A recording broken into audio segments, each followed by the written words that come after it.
Setelah sebulan tidak menginjakan kaki di rumah bak istana itu, sore itu sepulang dari kantor, Raka dan Faisal langsung pulang ke rumah. Kalau dulu Raka keluar dari mobil akan dibantu oleh Faisal dan langsung duduk di kursi roda, sekarang tidak lagi. Raka keluar dari mobil tanpa melepaskan kacamata hitam yang bertengger di hidung mancung. Melihat rumah besar itu, Raka lalu melangkah masuk duluan ke dalam rumah itu, meninggalkan Faisal yang berjalan di belakang. "Tuan muda," sapa pelayan dengan hormat, karena ia sudah mendengar kabar kalau pewaris tunggal kekayaan keluarga Mahendra sudah kembali. "Kumpulkan semua pelayan di depan, sampai saya turun, semua sudah harus berada di sana," ucap Raka melewati pelayan itu begitu saja. "Baik tuan." Pelayan itu pun dengan cepat memanggil pelayan yang lain. "Ada apa sih? Tuan muda sudah kembali." "Tuan muda siapa?" tanya salah satu pelayan dengan sinis. "Nanti kamu juga bakalan tahu." 10 pelayan berkumpul di depan, dan pelayan yang sudah bekerja sama dengan Nadine rupanya belum pergi dari rumah itu karena Nadine masih menjanjikan uang untuknya. Tak berselang lama, Raka kembali sambil membawa MacBook yang ada di tangannya, melihat 10 pelayan yang sudah berada di sana. "Tuan Raka," ucap pelayan yang sebelumnya bersama bekerja dengan Nadine. Banyak pertanyaan yang ada di dalam benak para pelayan itu. Kenapa Raka masih hidup? Bukannya Raka sudah mati karena keracunan? "Kalian tahu kenapa kalian dipanggil berkumpul di sini?" tanya Faisal. Sedangkan Raka sibuk dengan MacBook-nya yang ada di tangannya. "Tidak Pak," jawab para pelayan. "Ada beberapa pelayan yang harus diberhentikan bekerja, dan ada juga yang akan bertanggung jawab dengan perbuatannya sendiri," ucap Faisal lagi. "Mati gue. Apa jangan-jangan yang dimaksud adalah gue? Gue harus bisa kabur dari sini," ucap pelayan yang pernah membantu Nadine dan bersiap mundur beberapa langkah. "Selamat sore Pak Raka," ucap 2 petugas kepolisian yang baru saja tiba. "Tangkap pelayan itu," tunjuk Raka. "Enggak, saya enggak salah tuan. Saya cuma disuruh sama Bu Nadine tuan," ucap pelayan itu dengan cepat. "Bawa dia dan jebloskan ke penjara bersama Nadine dan anaknya," ucap Raka dengan tatapan tajam. "Ayo, bawa dia Pak." 2 polisi itu membawa pelayan itu dengan paksa, sedangkan beberapa pelayan dipecat karena telah lalai bekerja. "Enggak, lepasin saya tidak bersalah Pak. Saya cuma disuruh aja Pak," teriak pelayan itu berusaha untuk melepaskan diri. Setelah memecat beberapa pelayan, Raka tidak lupa memerintah 3 pelayan untuk membuang semua barang-barang milik Nadine dan Randy. Setelah itu Raka kembali masuk ke dalam lift menuju lantai 3 di mana kamarnya berada. Raka membuka pintu kamar dan melihat isi kamar itu. Kamar yang pernah ditempati oleh Bila selama Bila tinggal di rumah itu. "Apa bos akan menempati kamar ini lagi?" tanya Faisal yang juga ikutan masuk. "Tidak, aku akan tidur di kamar sebelah saja." Raka masuk ke dalam kamar sebelah untuk membersihkan diri karena badannya sudah terasa sangat lengket. Malam harinya tersisa hanya 3 pelayan saja yang bekerja di rumah besar itu. Menu makan malam sudah tersaji dengan sangat nikmat di atas meja, hanya tinggal menunggu sang tuan muda saja. "Apa tuan muda akan kembali bersama Non Bila?" tanya salah satu pelayan. "Lebih baik diam aja, gak usah nanya-nanya gitu.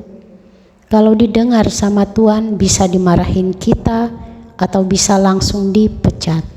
Iya maaf." Tak berselang lama, Raka dan Faisal tiba di ruang makan.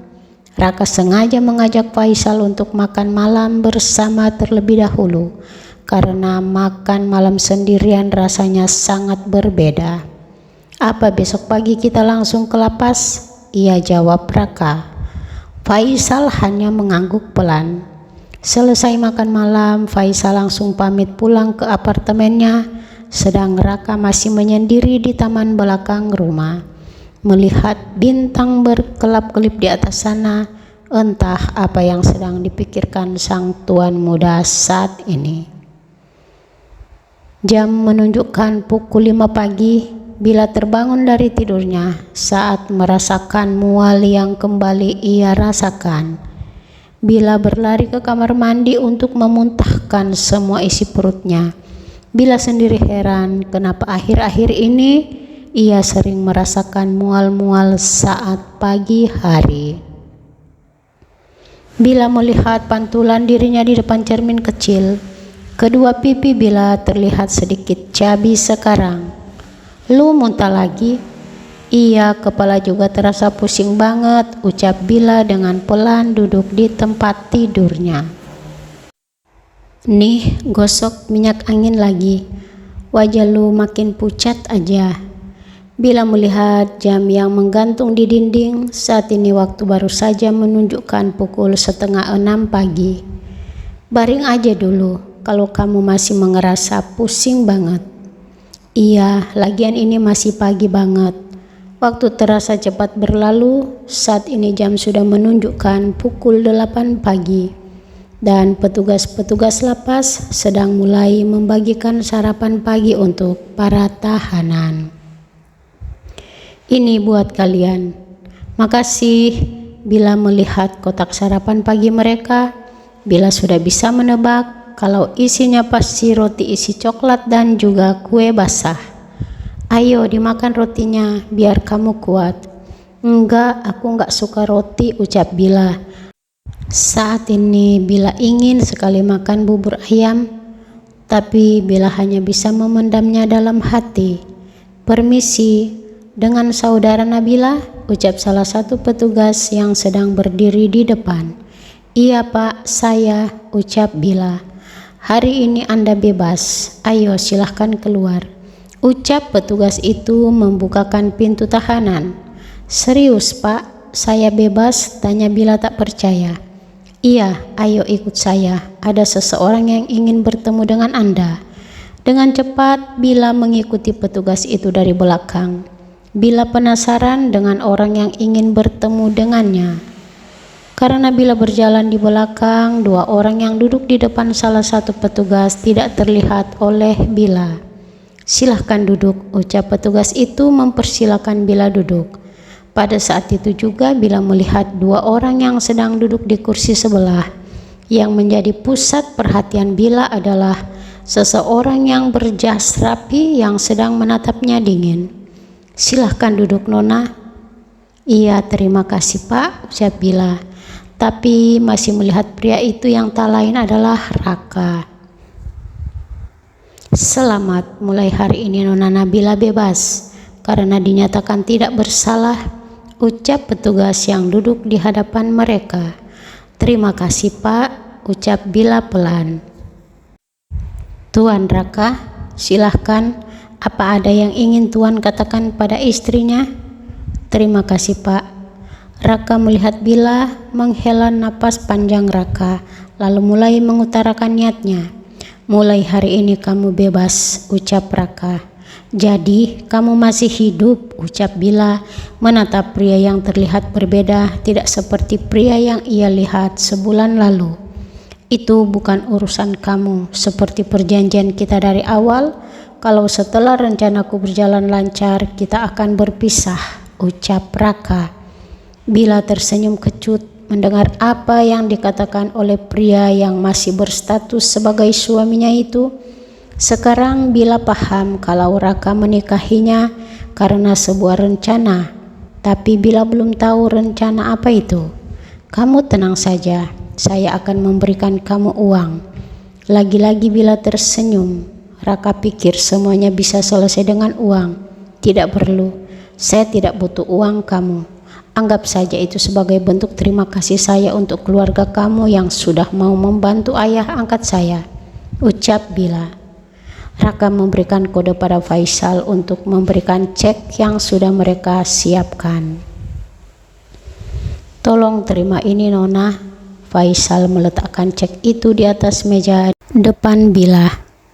Bila hanya melihat cek itu sambil menahan sesak di dadanya.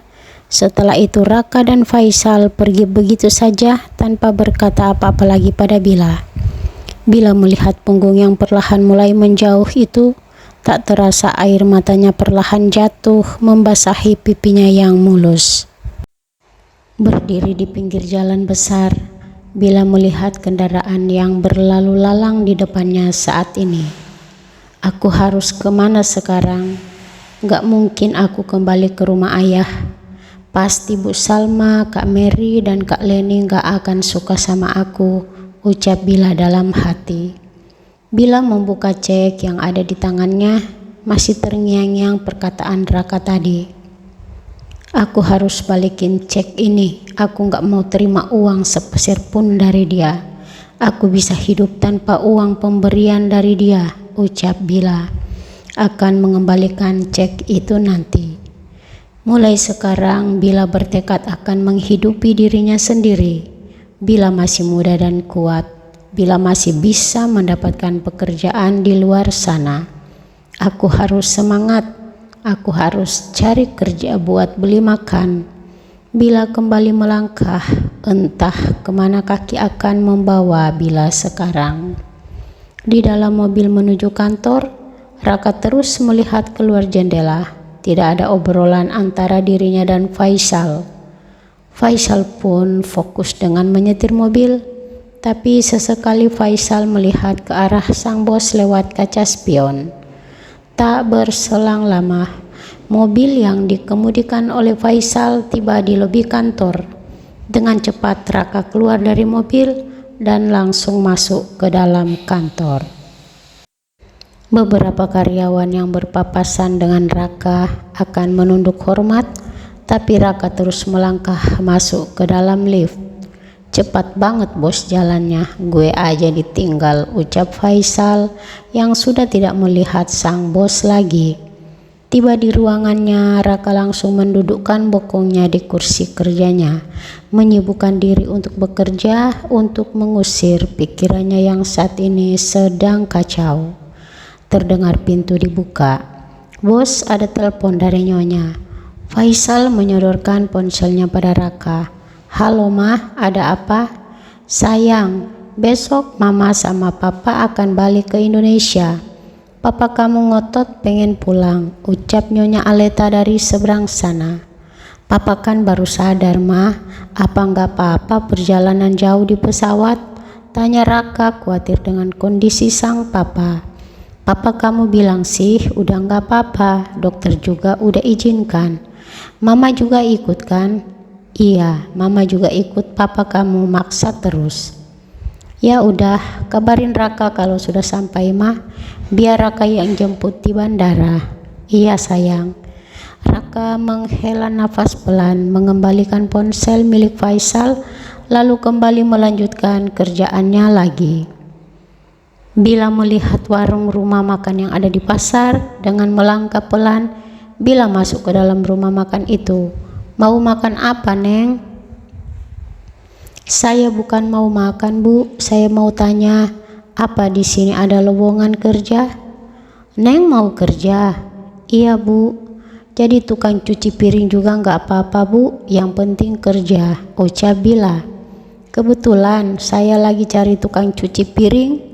Tapi nggak cuma cuci piring aja, bisa untuk bantu-bantu saya juga. Kalau gitu saya mau Bu, ucap Bila cepat sambil tersenyum. Tapi gajinya murah, kan cuma rumah makan di pasar aja. Nggak apa-apa Bu, berapapun gajinya saya mau. Ya sudah, gaji kamu sehari 35.000. Kamu juga udah makan di sini siang sama malam. Iya Bu, saya mau. Ya sudah, mulai kerja aja sekarang. Baik Bu, ucap Bila tersenyum manis lalu mulai bekerja. Enggak apa-apa aku digaji 35.000 sehari. Aku udah bersyukur banget, ucap Bila dalam hati dan mulai mencuci piring. Bila tiba-tiba kembali merasakan mual lagi. Dengan cepat Bila berlari ke kamar mandi untuk memuntahkan semua isi perutnya. Pemilik rumah makan ikut menyusul Bila ke belakang, takut terjadi apa-apa nanti. Kamu kenapa? Saya muntah-muntah Bu. Muntah-muntah? Memangnya kamu sakit apa? Kok wajah kamu pucat gitu sih? Saya juga nggak tahu Bu, akhir-akhir ini saya sering muntah-muntah. Ya sudah, sana lanjut kerja lagi. Iya Bu. Bila kembali melanjutkan pekerjaannya lagi. Selesai mencuci piring, Bila membersihkan meja dan menyusun piring-piring kotor bekas orang-orang yang baru saja selesai makan. Saat ini jam sudah menunjukkan pukul 11:30 siang. Pekerjaan Bila tak henti-hentinya dari tadi, dan pemilik rumah makan sangat suka dengan Bila yang sangat aktif melakukan pekerjaannya. Neng, ayo makan siang dulu. Ini ambil aja di sini sendiri ya, lauknya tinggal pilih aja di lemari. Iya Bu, selesai ini saya makan, ucap Bila menyelesaikan cuci piringnya. Selesai kerja, Bila mengambil makanan dan hanya sedikit saja, karena sekarang Bila sedang tidak berselera makan. Pemilik rumah makan yang bernama Bu Ima melihat porsi makan Bila. Nambah lagi nggak apa-apa, gini cukup Bu, nanti saya nambah lagi. Neng dari mana? Sebenarnya saya baru saja keluar dari penjara tadi pagi Bu, ucap Bila jujur. Apa? Keluar dari penjara? Tanya Bu Ima. Iya Bu, saya di penjara karena dituduh meracuni suami saya sendiri, padahal saya cuma dijebak. Ya ampun, kasihan banget nasibnya Neng. Terus sekarang suaminya di mana? Suami saya sudah tidak menginginkan saya lagi Bu. Saya sudah berpisah dengan suami saya. Jadi Neng janda sekarang, tapi masih sangat muda loh, ucap Bu Ima. Saya nikah baru SMA kelas 3, tapi karena saya masuk penjara, saya jadi putus sekolah. Yang sabar Neng, Neng itu masih muda dan cantik. Ayo dimakan lagi. Iya Bu. Bila mulai menyuapkan makanan yang ada di piringnya. Tidak terasa hari sudah mulai sore dan sekitarnya pasar itu sekarang sudah mulai sepi. Bu Ima pun langsung beres-beres rak makanan di mana masih ada sisa-sisa lauk. Neng, nanti kalau kamu mau pulang bawa makanan ya. Iya Bu, jawab Bila. Nanti besok pagi kamu kesini lagi. Ibu bukanya jam 8. Bila hanya tersenyum kecil dan mengangguk pelan sambil membereskan meja dan piring-piring kotor. Ini gaji kamu, 35.000 ya. Terima kasih Bu. Bila menerima gaji pertamanya dengan penuh syukur. Selesai bekerja, Bila pun pamit dan Bu Ima memberikan 2 bungkus nasi pada Bila. Bila pun menerima dan tidak lupa mengucapkan terima kasih. Kemana lagi aku sekarang? Aku nggak punya tempat tinggal, ucap Bila seorang diri. Bila melihat seorang gadis kecil kisaran umur 11 tahun. Bila jadi ingat dirinya yang dulu sebelum diangkat oleh Pak Herman. Dengan pelan, Bila mendekati anak itu yang sedang memungut botol bekas. Dek, panggil Bila. Iya Kak, gadis kecil itu melihat Bila. Kamu lagi ngapain?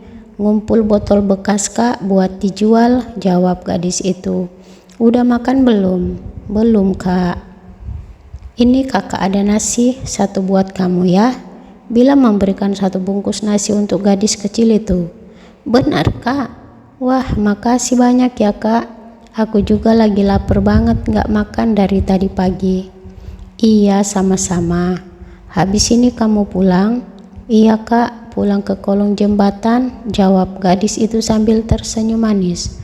Kolong jembatan? Ujar Bila. Iya Kak, aku tinggal di kolong jembatan sendiri. Aku udah gak punya orang tua Kak. Nasib kita sama. Kakak juga gak punya siapa-siapa sekarang. Kakak tinggal di mana? Kakak nggak punya tempat tinggal, sekarang aja kakak nggak tahu mau tidur di mana, ucap Bila melihat bintang yang bersinar terang di atas sana. Kalau kakak mau, kakak ikut aja tidur di kolong jembatan, daripada kita nggak punya tempat tinggal kan kak? Bila tersenyum melihat gadis kecil itu, lalu mengangguk pelan. Mereka lalu pergi dari sana. Nasi yang Bila kasih akan mereka makan di sana nanti. Hampir setengah jam berjalan, akhirnya mereka tiba di kolong jembatan. Bila melihat sekeliling ada banyak penghuni di sana. Bila pun masuk ke rumah yang terbuat dari kardus bekas. Ini tempat tinggal aku kak, ayo kak masuk, ajak gadis kecil itu. Kamu nggak takut tinggal di sini? Enggak kak, kan ada banyak orang penghuni lain di sini, nggak cuma aku aja. Yang bikin rumah dari kardus ini siapa? Papanya teman aku kak, tapi mereka udah pindah dari sini.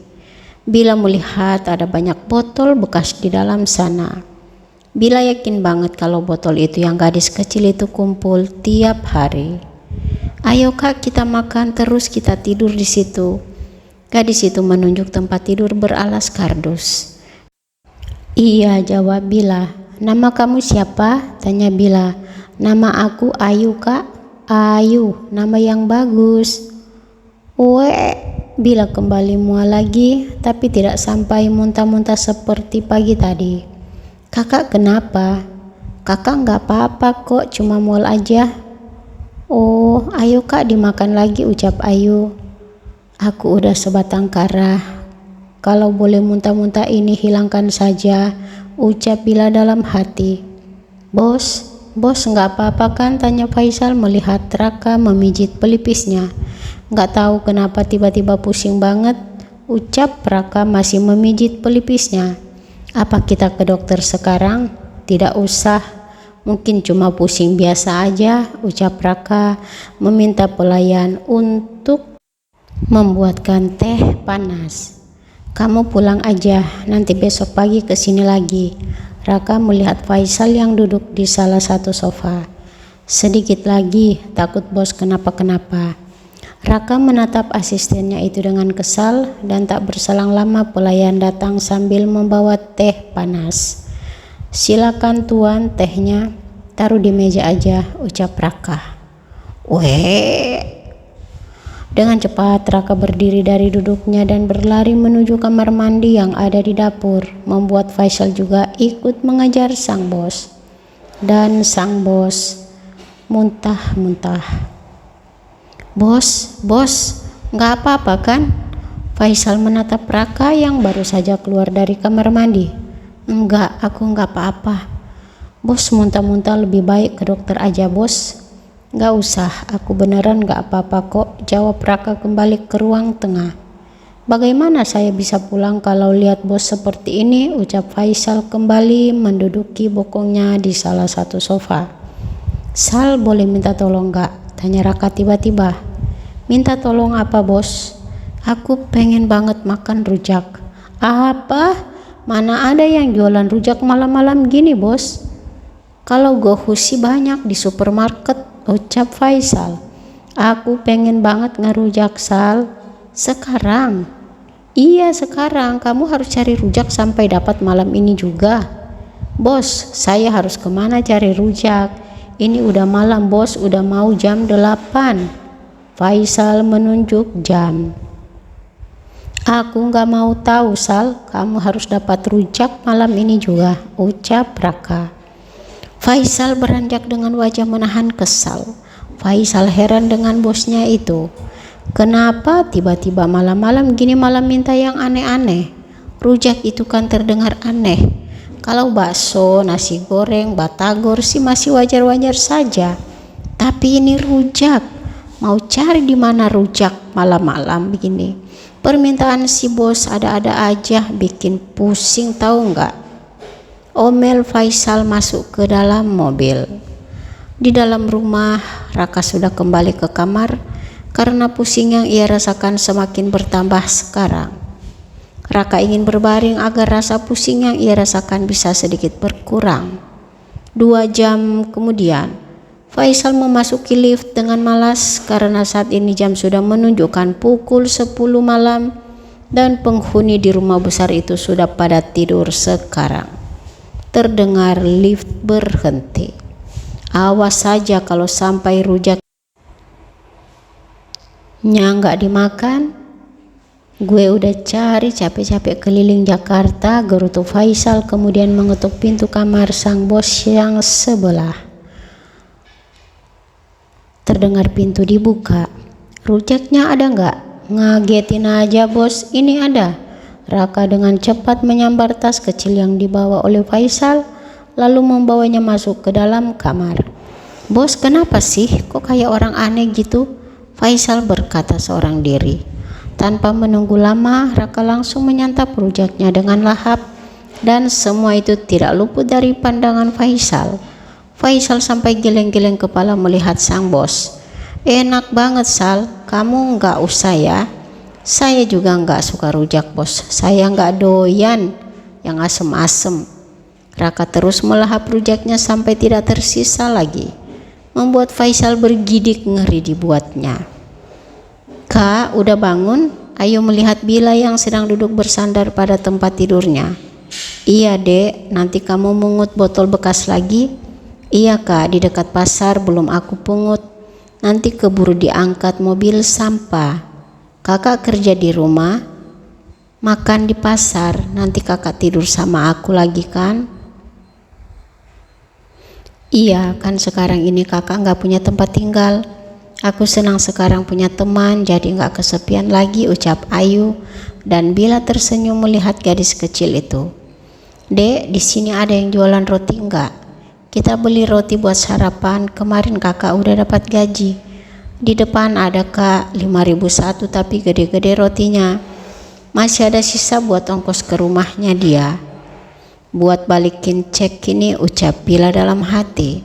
Tanpa menunggu lama, Bila dan Ayu pun pergi untuk membeli roti untuk sarapan pagi mereka, dan sekarang Bila sudah tidak merasakan mual seperti biasa saat pagi hari. Tuh kak yang jualan roti, tunjuk Ayu. Ayo kita beli buat sarapan. Ayu mengangguk sambil tersenyum manis. Mereka mendekati penjual roti di pinggir jalan besar. Bu, roti 2 ya. Mau yang isi apa dek? Dek, kamu sukanya isi apa? Coklat aja kak? Coklat 2 bu, ucap Bila. Ini dek 10.000. Uang 35.000, sekarang sisanya tinggal 25.000. Kita makan rotinya duduk di situ aja yuk. Ya kak. Dek, nanti kita ketemu di tempat kemarin ya. Habis ini kakak harus pergi karena ada urusan penting, mau ketemu seseorang. Oke kak, kakak hati-hati ya.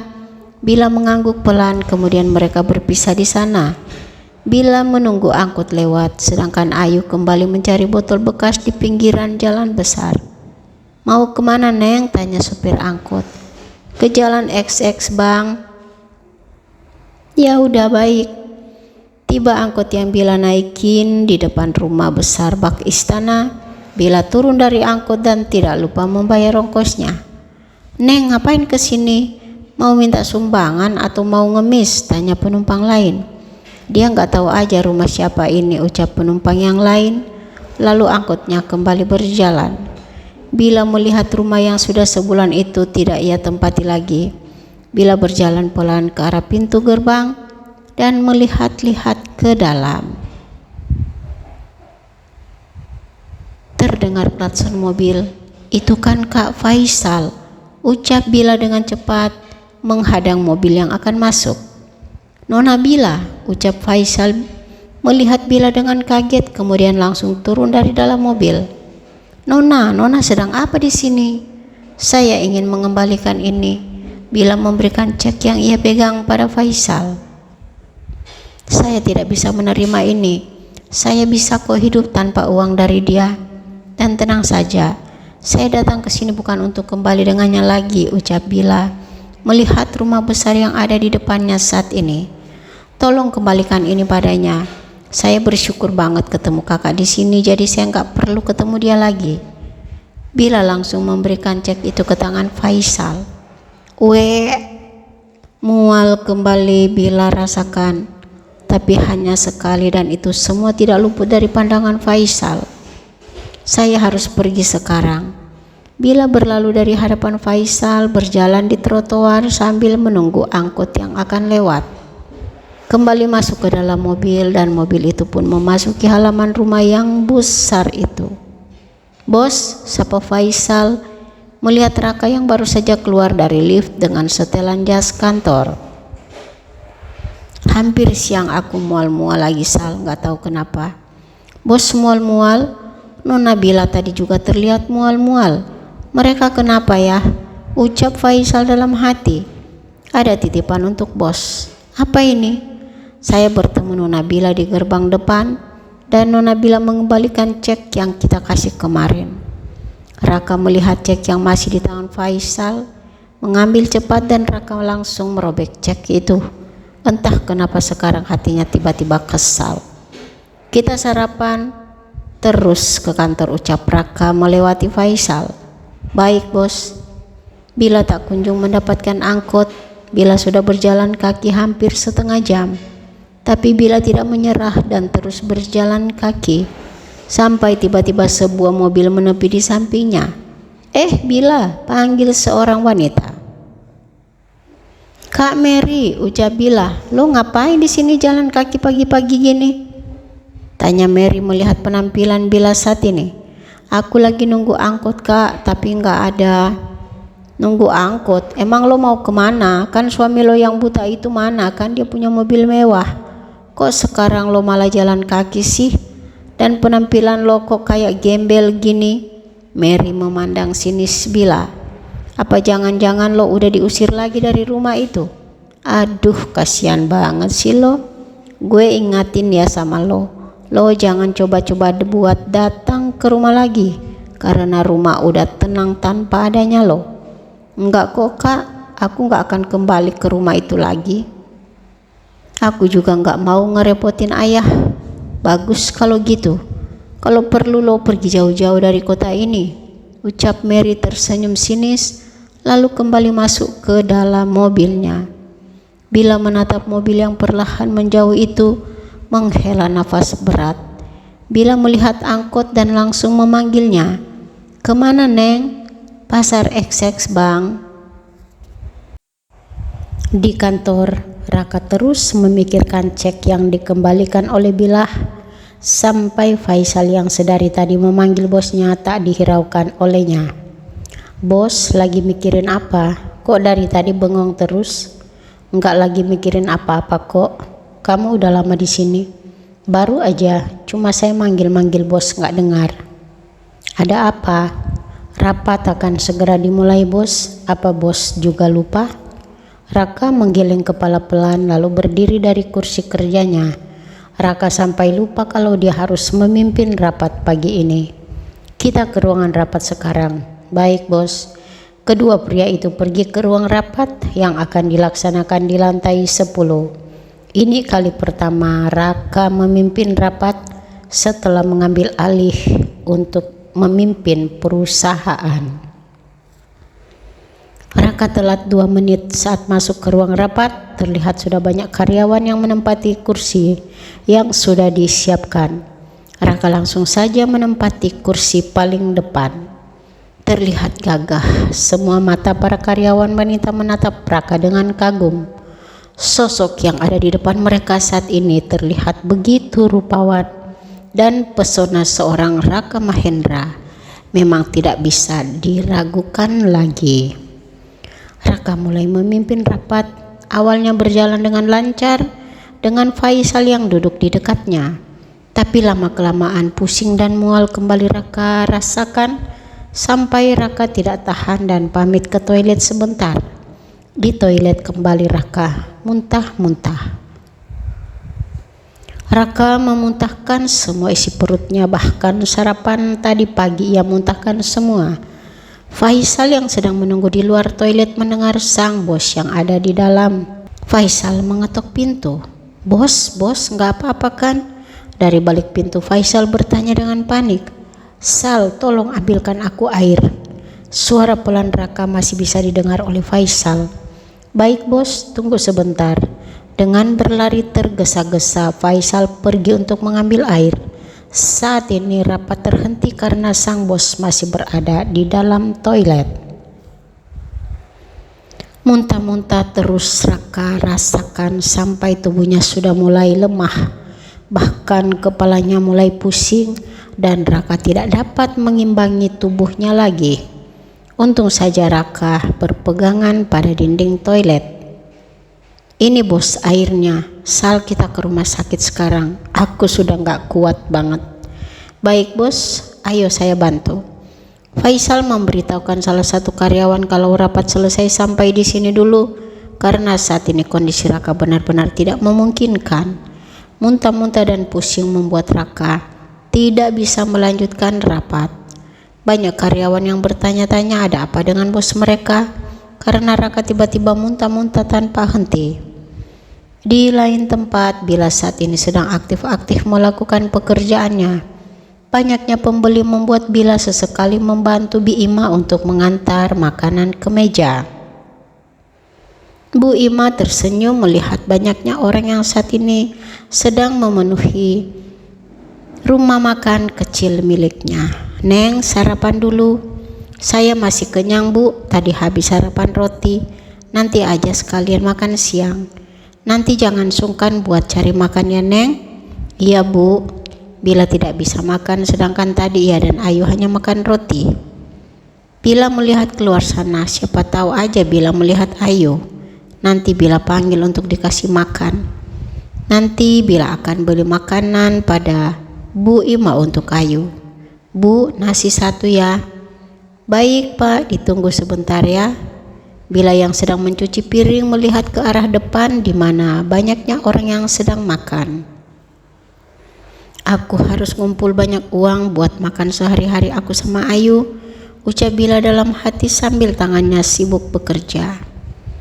Tiba di rumah sakit, Raka langsung dibawa masuk ke ruang IGD dan langsung mendapat penanganan dari dokter. Dok, saya sakit apa?